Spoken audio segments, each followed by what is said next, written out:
So it's a pleasure to welcome Sean Fain, who works at the University of Wisconsin-Madison and does a lot of functional imaging of the lung that we enjoy very much, and also of a bunch of other organs, I understand. Looking at Yeah, I do work in the kidney and now lately in the placenta too. So. Which I also enjoy very much. Mm-hmm. So today he's going to talk to us specifically about imaging of the lungs with gas contrast agents. Thanks, Alice. Thanks, everyone, for being here. I know it's the holidays, and so it's good to have such a good representation. I know it's challenging this time of year. By the way, this talk is structured to be hitting high points of the various methods that we use to image function in the lungs. And my background is in medical physics. And so there may or may not be a lot of overlap with your backgrounds. So feel free to ask questions as I move through this.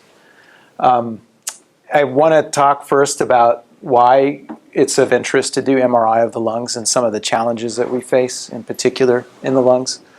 And then I'll touch on the polarized gas MRI approaches that we've been developing with hyperpolarized helium and xenon. And then another technique that's coming along in parallel using an ultrashort echo time technique to look at lung structure. And then I'll finish with oxygen-enhanced methods as a gas contrast agent.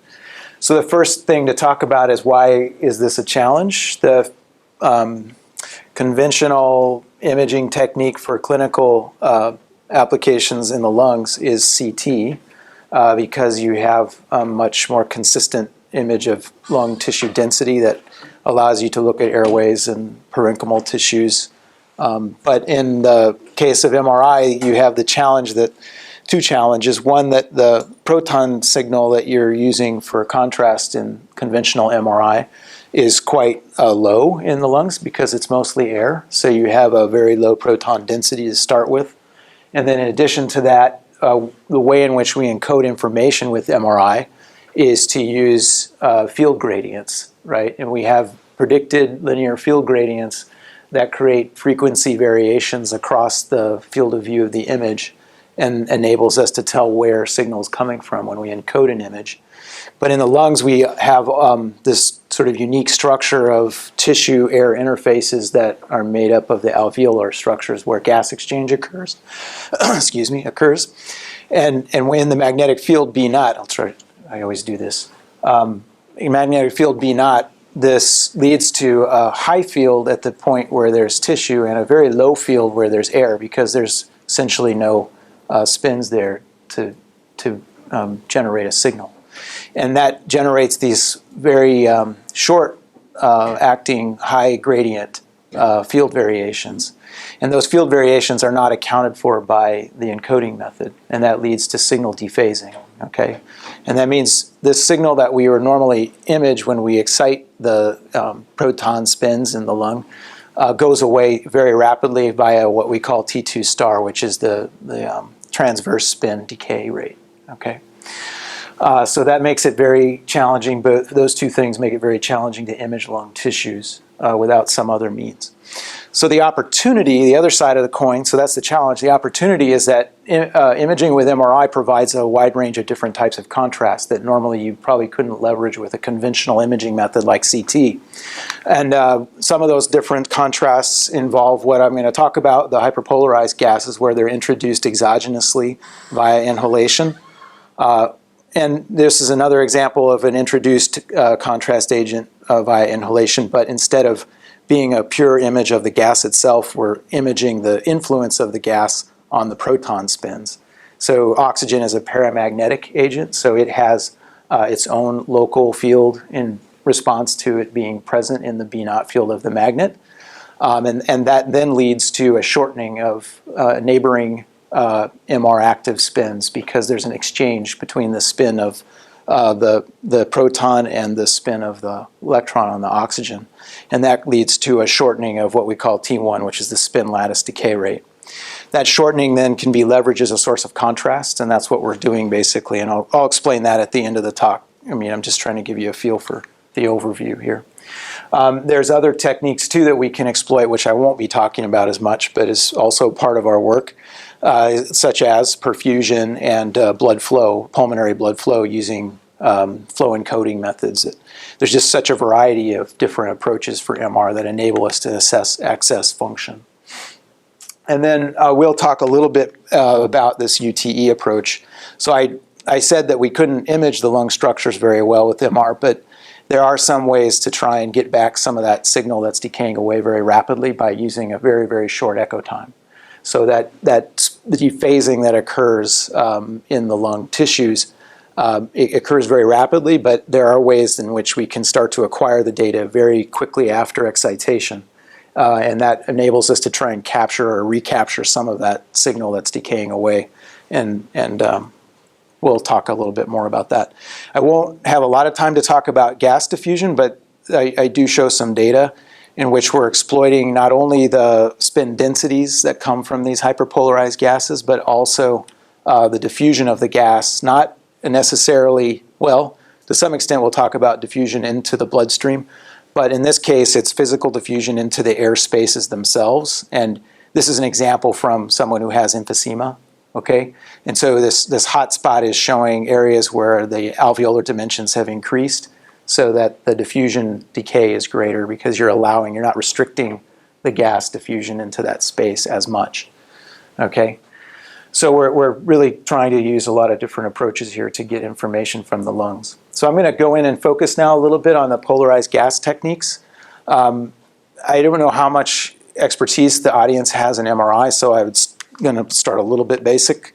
I know many of you probably understand that we're imaging the hydrogen proton on water molecules. That's the prominent signal that we're getting when we do MRI in conventional settings. And it depends on, of course, having this nuclear magnetic spin that generates an energy separation in the presence of this large field that we put someone into when we have an MRI system. That we can also exploit spin 1/2 nuclei of other agents, in this case a helium-3, which has this nice dipole similar to the hydrogen proton. And this also has an energy splitting when we put it in the magnetic field. Now you might imagine though that gas densities are much lower than the density of water in your body. So if we try to do this thermally, we wouldn't see much. And we'll talk about polarization techniques to help us actually visualize the gases. Unfortunately, we can't leverage this technique with helium-4, the most common gas, because it doesn't have a spin dipole. So a lot of the data I'm showing you is with this very expensive isotope, helium-3. There's hope on the horizon, though, because a less expensive gas called xenon enriched with xenon-129 does have the dipole moment, and we can use it to image as well. Another point to make in the process of doing hyperpolarized MRI is that we have to design the MR to listen to other nuclear resonances. Most of the clinical systems you might be familiar with are tuned to really just look at protons, but it's possible to make your MRI system into more of a spectrometer by allowing it to look at other resonant frequencies. So we have broadband amplifiers that are add-ons to our clinical systems that enable us to excite at specific frequencies of other nuclei. We also have to design coils that are tuned to those frequencies. So there's some additional hardware add-on to make this possible. And for those who aren't fully versed in MR, think about the MRI system as a kind of radio system where you have an R, and it is all operating in the radio frequency domain. You're using a radio frequency pulse that's generated by a small antenna that's placed on the body. That radio frequency pulse gets transmitted into the body, and it excites the protons or the gas that we're talking about. And then that gas then is also processing, or it's modulating at a specific frequency in the same field, and that's by reciprocity detected by the same antenna that was used to excite it. And then we deconvolve that signal we received from the antenna into an image based on these linear gradients that we're using to encode information. The linear gradients are doing nothing more than separating out different frequencies as a function of position in the body. Okay, so it's like, think about a piano keyboard. with different frequencies along the keyboard. You can tell where a key is based on listening to the frequency. So what is polarization? So this is a phenomenon we don't often talk about, explicitly, but when we talk about conventional MR, we have some net aligned protons in the body and some net anti-aligned. And the difference of those is really the energy splitting that's occurring when they're put in the magnetic field, or B naught. That energy splitting then is our signal that we're going to leverage when we create the image. And so this polarization is defined basically as that difference normalized to all the spins that are available in a given voxel. And a voxel, when I say voxel, I mean a three-dimensional cube, if you will, of a position in the image that we're encoding. This physically is normally defined by the Boltzmann distribution, okay? And this is just giving you an estimate of the energy splitting occurring due to this, what we call brute force field strength. Number of nuclei would be part of this too, and the temperature. And this is the reason why we all want to go to higher and higher field strengths, is that we push that energy separation to be larger and larger, and that means we get a greater signal. And that's why people are talking about going to 7 Tesla to image the brain, for example. Unfortunately, in clinical imaging, we can't control temperature, so B naught really is where we go. However, if we have, and oh, by the way, something that's interesting, this separation, right, that we're talking about, the level of polarization or the net difference here, is really, in the case of protons in water, is really only 1 part in a million. It's tiny. But we benefit from the fact that our bodies are mostly water. So that's really how MRI, in a conventional sense, is working. It's depending on very high concentrations. So in order to get something that we could usefully image with, say, an exogenously introduced gas, we need to somehow externally polarize that signal and make it very, very high polarization, because we don't have the high concentrations. So this was done and built off of nuclear physics development known as spin exchange optical pumping, in which they are able to generate very, very high polarizations of noble gases. And this process works the following way. A circularly polarized light beam is shown into a vessel that's containing a mixture of the noble gas of interest and rubidium vapor.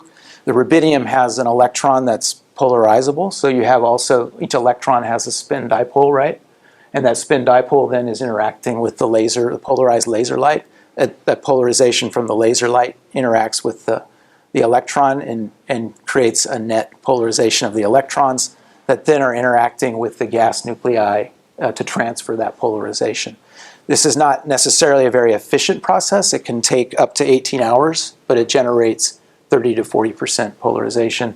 And we typically get about 1 to 1.5 liters. This is conventionally, this long polarization time is for helium-3. For xenon, it's a little bit more efficient. And part of the reason for that is the xenon has these short-acting chemical interactions that are based on van der Waals forces because they have a larger electron cloud. And that makes the transfer of the polarization from the, that's just sort of shown cartoon-wise here, from the electron in the rubidium to the nucleus more efficient, okay? So you can actually generate 20 to 30% levels of polarization in under flowing xenon in about 40 minutes.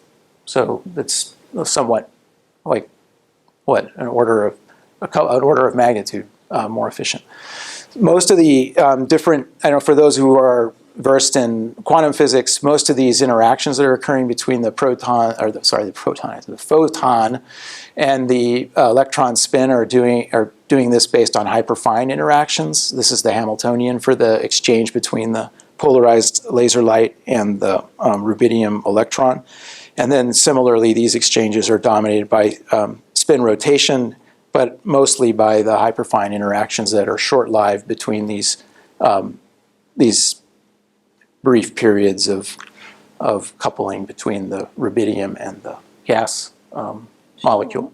Sure. Yep. So the helium, the technology around the polarization for helium is all sort of stitched up and held very tightly, isn't it? But is xenon, are you allowed to have your own?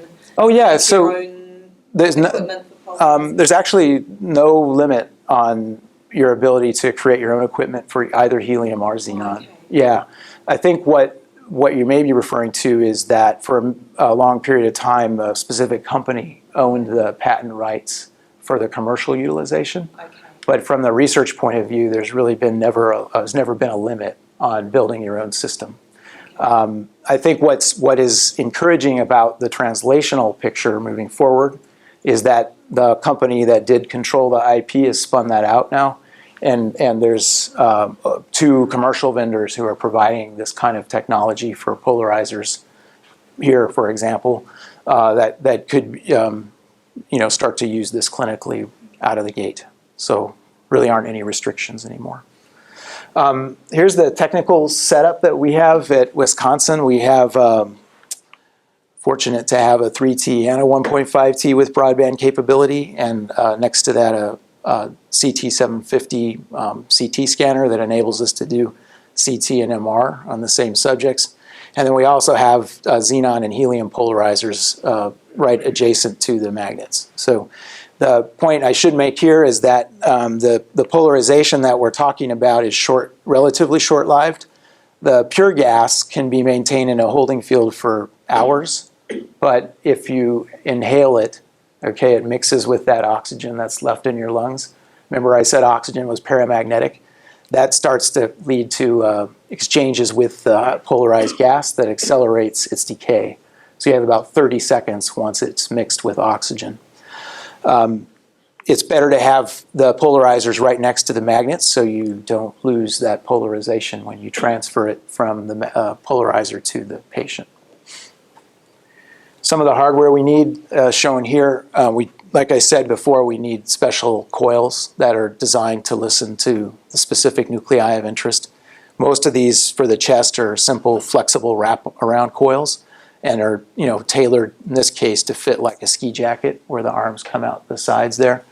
And then this is a rigid coil that we use a lot for our pediatric subjects where we don't have to worry about them feeling too constrained, or they can move around a little bit and we still contain the whole lung in the volume and it doesn't change the resonance frequency.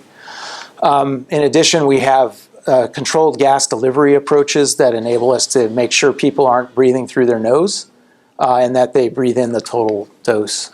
So it's just to make sure that we understand how much dose goes in and what the lung volume is during the scan. So this is going all the way back to the first slide I showed where I talked about the challenges of imaging the lungs because of the proton density being low and the susceptibility effects. Now when we introduce this exogenous gas, we can now visualize the air spaces that are being filled now. And notice we don't see any background, and that's because we're listening solely for the signal from the gases.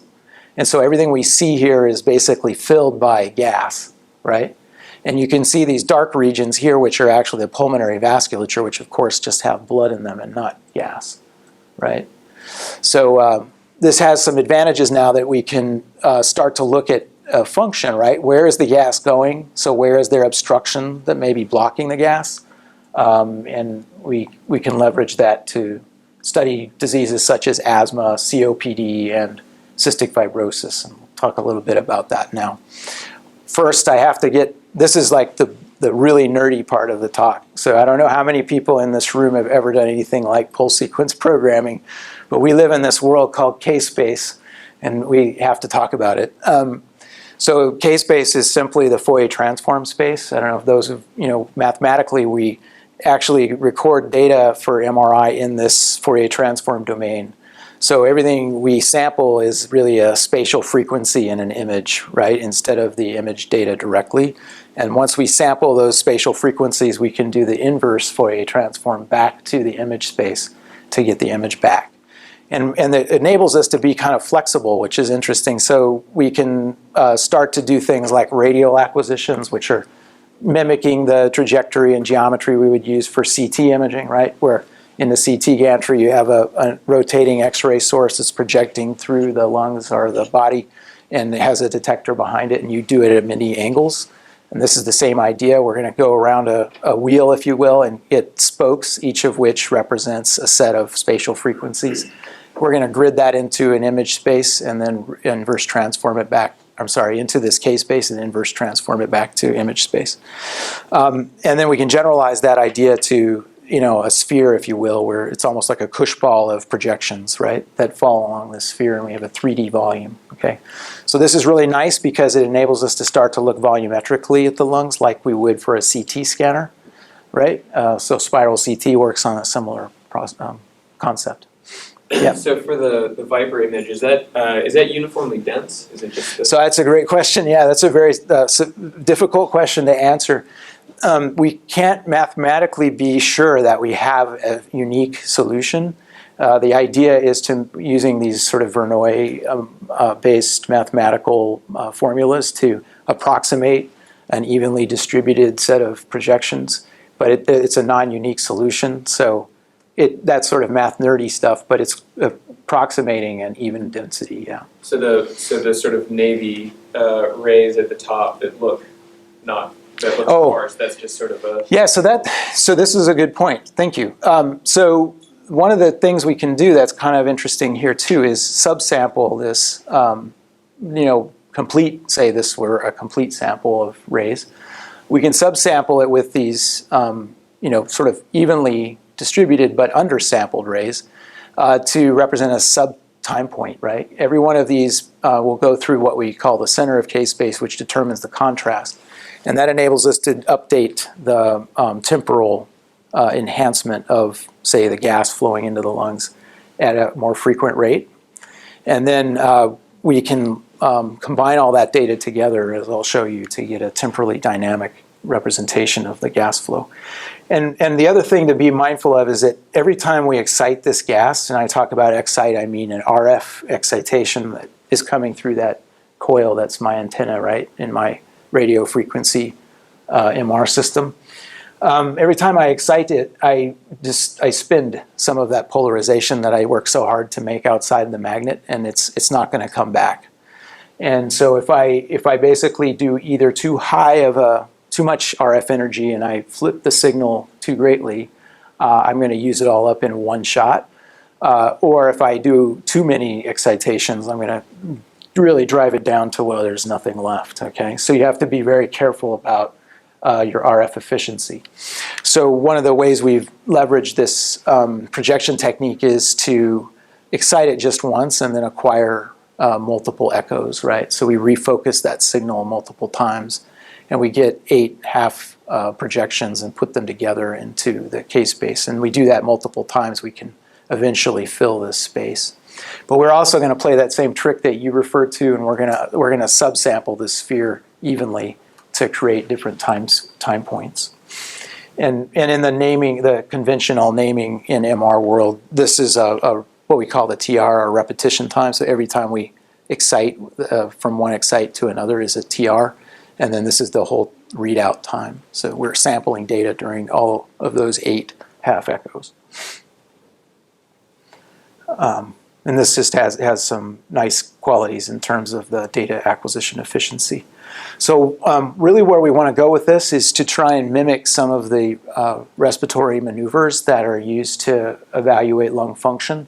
And you all probably know this all better than I do, but one of the measures would be to do a very simple flow versus time curve and force as much gas out of the lungs as you can in a specific maneuver where I breathe all the way into TLC and then I force it out.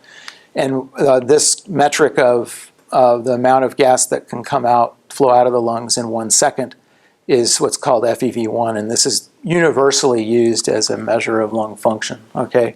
Obstructive lung function. And so if someone has asthma, then they might have a much lower FEV1, right? Because the gas can't get out as fast. So we're trying to mimic that to some degree with this technique to see if we can look at not just the whole lung function, but subregions of the lung. So this is data that we've been collecting in our severe asthma work, and we're asking these folks to take the gas and breathe it in. We're coaching them. They breathe it in, and then we ask them to do a forced exhalation, and you're seeing that forced exhalation occur when the lungs kind of collapse right now. And there's these hot spots that reside for longer than the surrounding regions that are pockets of what we call gas trapping. What's interesting is that something we see often is that those areas of residual signal tend to also seem to fill preferentially as well. And that suggests that there are some compliance differences in the lungs that are making it likely that those areas are filling differently than other regions, as well as being restricted when they subject forces the gas out. It probably is collapsing, if you will, to prevent the gas from flowing out. So we can do these kinds of things, and then the other thing we can do too is look at the peak inhalation breath hold and just see, this is a very heterogeneous image, right? It's showing areas where gas can't get in. That reflects this ventilation heterogeneity that's typical of asthma. And then we can freeze frame these, and we have the CT data in many of these cases, and we can look at the patterns of mosaic that are typically used clinically to read areas of gas trapping. In some cases, they line up pretty well. Our images are slightly lower resolution because we're doing them dynamically, but also it is dynamic, and these are breath-held images, so there's likely to be differences potentially because of the different physiology. Can everybody hear me okay? I tend to start to get lower as I keep going in my voice. So I said I wouldn't talk about this in much detail, but I'm a little bit transitioning now from the method we use to do that in dynamic imaging to the diffusion technique. And so what we're using to get measures of the gas, now we're talking about the physical gas diffusion. So we have people inhale the gas, fix their breath hold, and now we just want to ask, without anything else moving, how far is the gas going in the lungs? How much restriction is there of the lung structures to the gas moving into the space? And the way to do that is to use these gradients, and we use many different weightings in order to get a statistical measure of the average motion of a given gas nucleus, okay? And that gives us something that's effectively a dimension, an average dimension of structures on the scale of the Asner unit, which is, the Asner unit is the gas exchange unit of the lungs. We have to do some things to be mindful of the physics that enable us to correct for the fact that we have these finite delay times. And so you can imagine the longer we delay delta, the more region of the lungs the gas has to explore. And so we would like to keep that really tight so that it focuses the measurement on just very small structures, the microstructures of the lungs. Unfortunately, we have limitations on the gradients that we can play out in terms of their strength and their time. And so we can generally only do this to a finite time delay of about 1 millisecond. And we correct for that. One way to correct for that is to use a different weighting for the Q factors. And Q factors is something I don't want to dwell on too much, but it's another idea where we're taking yet another dimension and encoding it in a kind of spatial frequency domain using the Fourier transform. And each of these different weightings is a different strength of Q, or a different strength of the diffusion weighting that maps out a Gaussian-like distribution that when we do an inverse Fourier transform manifests as a physical distribution of the space of the gas on average with a root mean square dimension that we can attribute to a given voxel in the image. So we can make maps, in effect, of the microstructural dimensions in the lungs. We've validated this with various phantoms, one of which is not easy actually, where we used plastic plates that were spaced evenly apart in a gas-tight PVC pipe, and then we were able to show correspondence between the measurements and the ideal prediction and the actual measured values, and that there was a good agreement between the phantom and the ideal. And then we started exploring the role of this technique in looking at things like lung inflation volume. How does it change with lung inflation? And here you're seeing the maps for an inflation of the lung from FRC at 500 mils 1 liter and 1.5 liters. You can see what's kind of interesting here when you look at the histograms and also somewhat in the regional mappings, that the distribution of values is quite different, quite spread out, if you will, for the very low inflation volume above FRC. But when you look at the higher inflation volumes, 1 liter and 1.5, there's very little difference. So suggests that there's microstructural dimensions that are sort of popping open as the lung inflates. And so this allows us to explore some of the mechanisms that might be guiding lung inflation in terms of expansion of the alveoli or popping open of new alveoli. We're more interested in, well, I'm not saying I'm not interested in the physiology, but where I'm at, we are very interested in translating the technologies and seeing what it can do for clinical studies. So one of the studies that we've used this for is investigating pediatric asthma. And this is a fairly unique cohort that was followed since birth. And we have a lot of information about early infections in the lungs, risk factors. So many of the kids included have parents who have asthma or they have atopy early on in life. And one of the things that really stood out from the earlier studies involving this cohort was that the subset of kids who had this persistent wheezing in the first 3 years of life associated with rhinovirus lung, like just basic cold, common cold, had a very, very high risk for outcome of asthma, like an odds ratio on the order of 10. So we were interested in exploring whether there might be differences in those cohorts, both in the terms of those who went on to get asthma and the subset that had this high risk factor. And we did a sub-study where we used the gases at ages 9 and 10. So this is in kids from 9 to 10 years of age. And it's just a survey of examples from kids who had no defects. I'm just looking at spin density now. So just asking where the gas is going in the lungs, to mild areas of defect that you can see here with the arrows pointing to them, to moderate, this is a little bit larger instances of defects, to fairly severe where you have many, sort of moth-eaten looking lungs. We also took advantage in this particular group of the dynamic imaging approach because we wanted to do this in a way that would enable us to get good data even if they weren't able to hold their breath, right? So many of the kids can't do the maneuvers that we asked them to do completely. So it's this 3D dynamic approach allows us to at least get some data if they're not able to hold their breath, for example. But in those who are able to do the maneuvers, we're able to do the gas wash in and wash out and ask the question of, are there differential rates of wash in these areas of defect, and do we see things like delayed wash out that might be indicators of early gas trapping?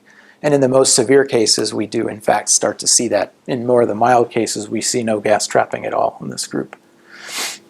We also looked at the microstructural dimensions, and one of the things that really stood out that's compelling and interesting was that the subgroup that had asthma plus this HRV wheeze. So there's some kids who go on to have asthma who didn't have the wheezing risk factor in the first 3 years of life, but those who had the overlap really had the most prominent reduction in this root mean squared dimension that we're measuring with the diffusion weighted technique.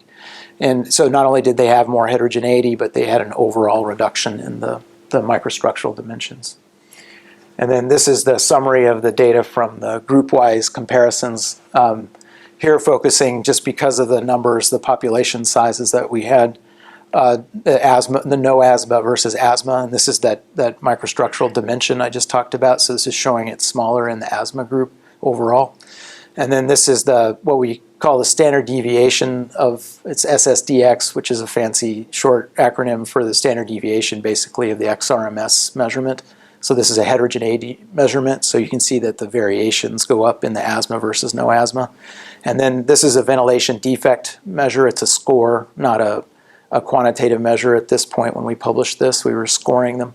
But you can see elevated levels in asthma versus no asthma. So many of these things we had seen already in adults, but this was the first exploration of these in pediatric asthma.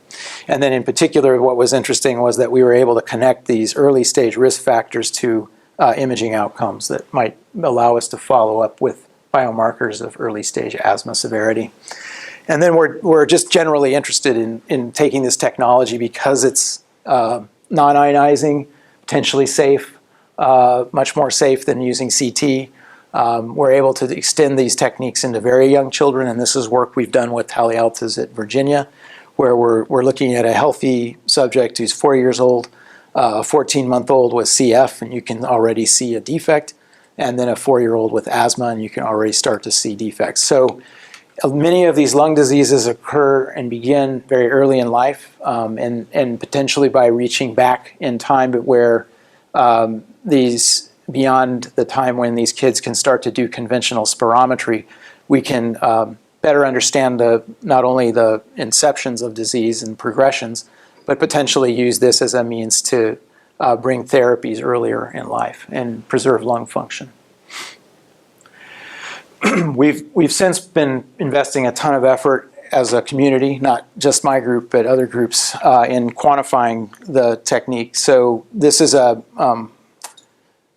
variety of different methods, but basically a k-means-like approach in which we're binning the signal intensities in the lungs to identify the subset which is corresponding to the defect, and then automatically calculating the ventilation defect percent as a potential biomarker.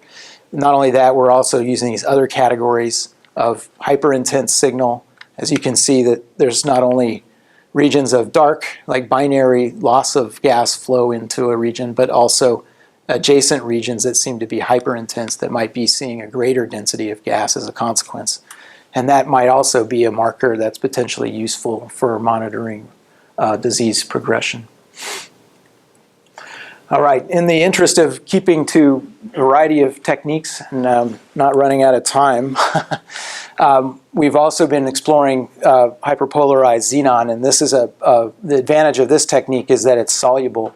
So we can actually look at different chemical shifts and image separately on different frequencies to look at the gas component as well as the lung parenchyma and red blood cells. So that is a kind of measurement of gas exchange, at least to the regions that are able to see the gas that aren't obstructed themselves. And this has potential for things like diffusion block in fibrotic lung disease, where we can see structural abnormalities that are associated with this fibrotic process that occurs in things like idiopathic pulmonary fibrosis and other interstitial lung diseases. And this scarring of the lung eventually thickens to such a degree that gas can no longer exchange into the lung capillaries and transfer oxygen into the bloodstream. And this is an example of that diffusion block where we're basically imaging on that dissolved tissue phase separately here. And then this is separately on the red blood cell phase. You can see these areas where there's no signal, but there's tissue signal. So the tissue is absorbing the gas, but it's not getting into the bloodstream. So this is potentially a very useful technique for looking at like a regional diffusion lung carbon monoxide-like method. And with Duke, we've been looking at larger populations. We've been collaborating to increase the number of subjects studied, and this is showing this RBC to barrier ratio, which is sort of a proxy quantitative measure, looking at the ratio of the two peaks. And you can see in healthies, we have a much higher ratio than in IPF due to this diffusion block phenomenon. And this is just correlating this to DLCO because I mentioned it as maybe a regional proxy for DLCO, which is a whole lung measurement of diffusion lung measures. Okay, I want to move faster because I do want to get to the end. So we've been working on a technique like I mentioned, to capture that signal that decays away so fast due to T2 star. And this is what's called UTE. UTE is just an acronym for ultrashort echo time. The idea is that we excite and then we acquire data really, really fast. And we even, instead of using a conventional shaped gradient, we use one that's very peaked. This allows us to move out of the center of that K-space domain. Remember my Cush ball? I start from the center and I move out really fast, okay? And then I slow down at the edge. And the reason I want to move out really fast is I want to harvest as much signal as I can at the center. Okay, so I'm really getting a lot of sample points while the signal exists, right, before it goes away. And then there's a variety of other things we're doing to try and control for artifacts. We've been using this in fibrotic lung disease a lot because it's enabling us to see structures. This is scleroderma. This is the 80 microsecond echo time, the UTE method. And this is a 2 millisecond or a conventional echo time. You can see a lot of the signal that we're losing when we use a conventional echo time. And we're also starting to see fissures, and there's still some issues. As you can see, there's blurring due to lung motion because this is acquired over multiple breath holds. So that remains a challenge that we're working on, but it's an advance anyway. This is in our IPF studies, and you can still see blurring, but you can now see head-to-head comparisons with CT. This is the CT contrast. This is the UTE contrast. And we're able to see a lot of the structures that we normally wouldn't see very well with MR, but it's not perfect. And this is a little bit cleaner example where we don't have quite as much motion. And you can see we're picking up a lot of structures that CT sees. This is a little bit of an unfair comparison because it's a low resolution CT, but in the high resolution plane we can see a lot of similar structures. And that's just another plane for comparison there. So I wanted to introduce that because it's the method that we've been exploiting for oxygen-enhanced imaging. Oxygen-enhanced has been around for it's been a long time. It's been over 20 years, it looks like. So this was first proposed as a means of producing contrast of ventilation in the lungs using this paramagnetic effect of oxygen that I brought up way at the beginning. And subjects basically inhale the gas, and then it's allowed to dissolve into the tissues. And once it dissolves into the tissues, it interacts with the protons in the tissues, and it shortens up the T1. So you can take a difference between someone imaging normoxic concentrations and someone imaging hyperoxic or 100% oxygen, for example, and you can see a T1 difference that manifests as a signal contrast. And this is showing such an image, one of the very first ones reported by Edelman way back in '96 and made it in Nature Medicine. And this is using, the conventional approach that was first introduced was an inversion recovery with a Singleshot FSE, which is a very inefficient approach because it becomes very difficult to get enough averages. This is a very low signal-to-noise technique and cover the whole lung. So what we would like to do and what we're going to propose here is using this 3D radial UTE sequence that I just introduced with oxygen enhancement to give volumetric coverage of the lungs at isotropic resolution. And as I said, we're having subjects do free air breathing at normoxic concentrations followed by 100% oxygen. And we're going to take the difference of those. It turns out these T1 differences are, as I said, are kind of tiny, but it's enough signal that we can get contrast. The idea for what I'm going to show you is that we're looking at a simple percent of signal enhancement between the normoxic and hyperoxic. We take this difference. You can see this region of this cartoon basically is getting enhanced due to the oxygen dissolving in the tissues, but this region is a defect and doesn't enhance. When we take the signal enhancement, it lights up as a defect. And then this is nerdy again. This is just looking at how the signals are going to change and what the different weighting factors are going to be between T1 decay and the T2 star decay I was talking about. And we had to do this because we're using a different acquisition scheme. We wanted to know what the trade-offs were. And obviously having an ultra-short echo time has benefits in the net signal here because we're operating at the 80 microsecond range, so very short echo times. All right, so this is one of our first results on the left. And you can see that the blood lights up. So this is the left ventricle of the heart and the ascending aorta. So the blood has a lot of the oxygen in it, right? So it's going to light up really bright. And then the tissues of the lung also have these enhancements. So you're seeing the oxygen-enhanced image of the lung here. And then if we wait to image later at a conventional echo time, all that signal's gone away, but we still have the blood because that's long-lived. It doesn't decay away at the T2 star that I talked about at the beginning. So potentially this is a way to look at contrast-enhanced vascular as well. One of the challenges that you encounter in this technique is that because the subject's breathing 100% oxygen, they breathe a little bit differently, we found. They actually have a different, FRC of lung volume when they're breathing 100% oxygen versus normoxic. And this has created some complications in terms of our ability to repeat the data because now there's density variations as well. And so we've had to go back and correct for density when we do quantitative measures. And the way we've done that is through a B-spline deformable registration, which we have to do anyway to get robust matching between the normoxic and the hyperoxic. And you can see here that under, this is the raw PSE, so you can see a lot of artifacts at the edges of the lungs that are due to misalignment that go away when we do the registration technique. And this is the left ventricle again, and the ascending aorta and abdominal aorta, and left ventricle, and then this is lung here, enhancing. And then the deformable registration enables us to actually get a map regionally of the degree of deformation locally using the Jacobian. And we use that as our means for density correction. So that's the additional layer of correction in addition to the registration steps.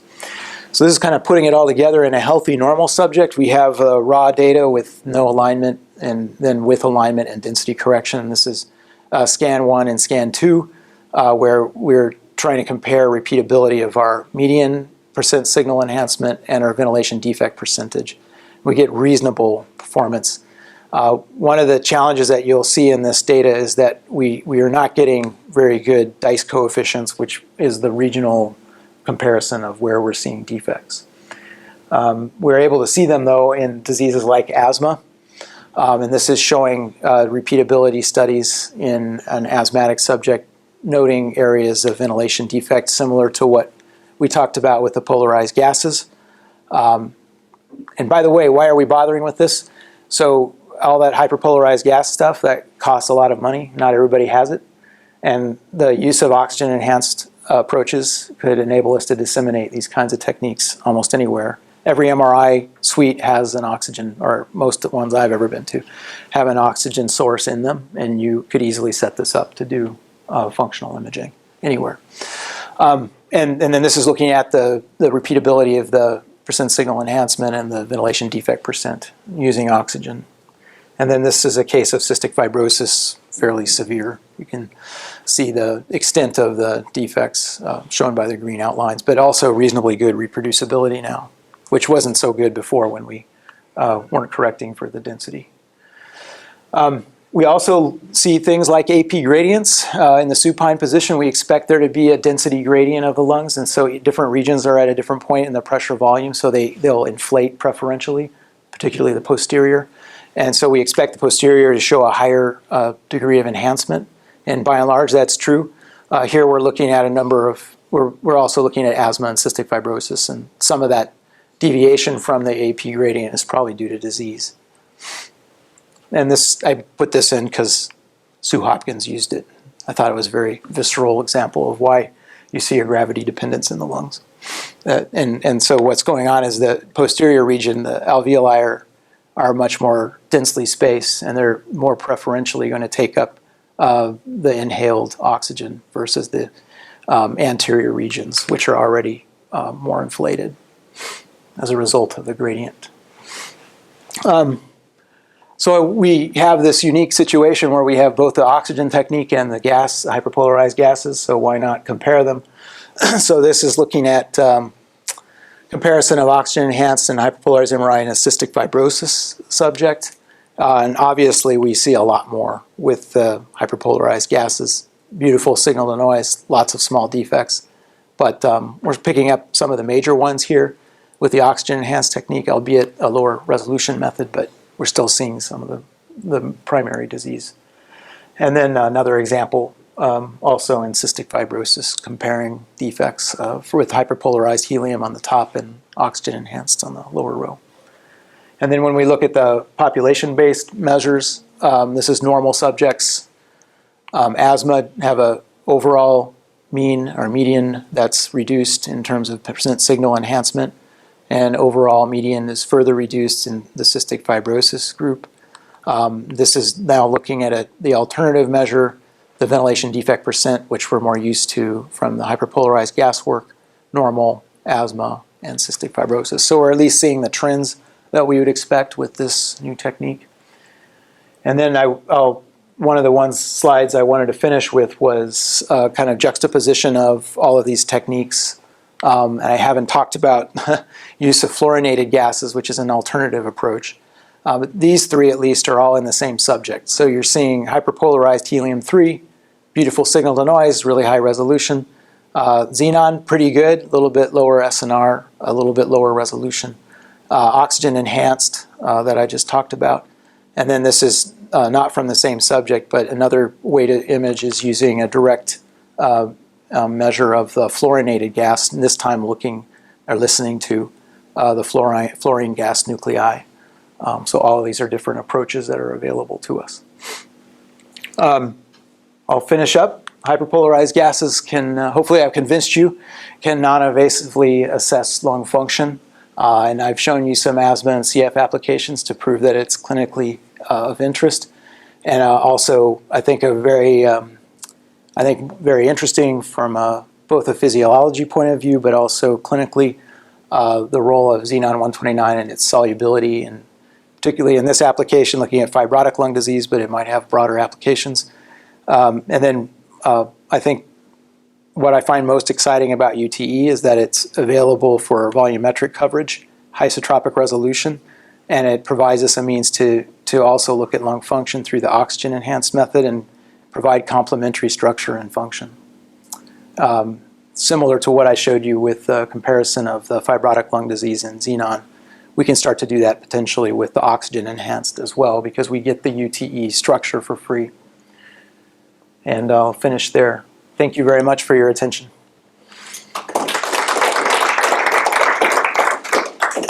Thank you, Sean.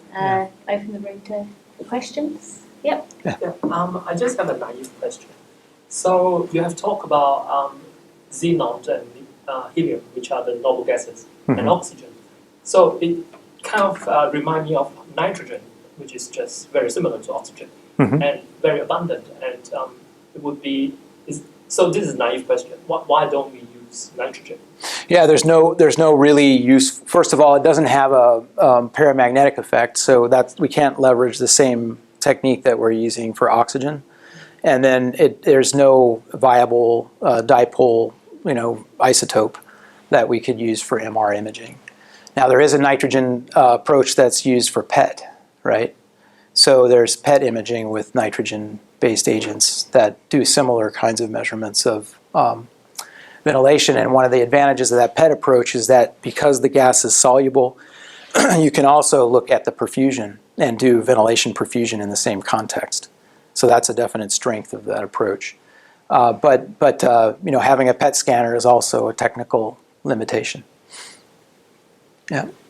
So back to your slide about the polarization. So I remember this from my MRI class, but it's something like 1 in 10 million advantage for hydrogen.